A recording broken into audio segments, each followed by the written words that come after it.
A school in Cedar City has found a way to help struggling readers and aspiring teachers.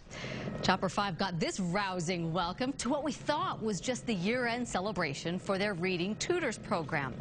What we found was an approach we had to share.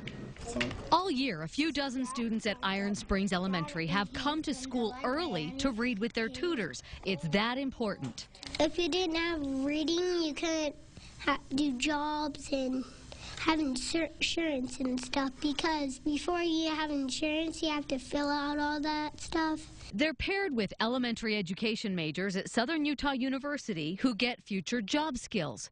Besides seeing her development as a reader, I've learned a lot. I've learned a lot about the assessment in reading. And celebrate progress. Now he's really learned to slow down and think about what he's reading and to think about if it makes sense. Another sign of success, a student who had progressed out of the program was so eager to stay in, she offered to miss recess to read.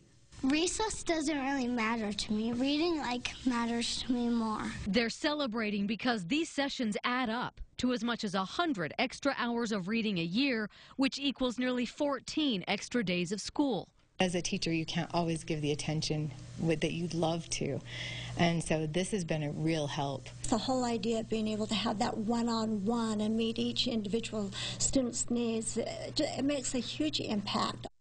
If you'd like more information on volunteer tutor programs at your school, go to readtoday.com. Also, it's not too late to qualify for our latest reading challenge. The top 100 readers get a free book from Deseret Book.